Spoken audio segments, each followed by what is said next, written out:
আমি নিজেও মাছ আঁকাতে পারি না, কি মাছ এটা আমি নিজেও জানি না।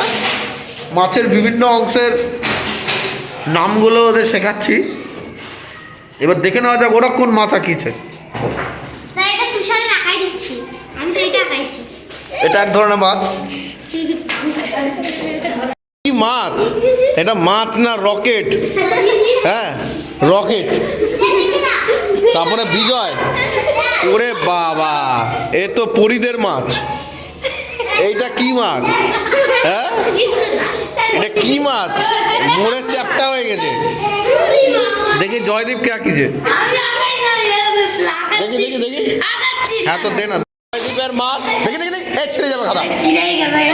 জয়দীপের মাছ, এটা মাছ না পাখি? আর এখানে নারী বুড়ি সব আছে। মাছ না কি মাছ? এই মাছটা তো আরো মারাত্মক মাছ। হ্যাঁ দেখি কৌশিকের মাছটা দেখি। এই হলো ব্যাপার। হ্যাঁ আমার মাছই কেমন, এদের আর কি হবে।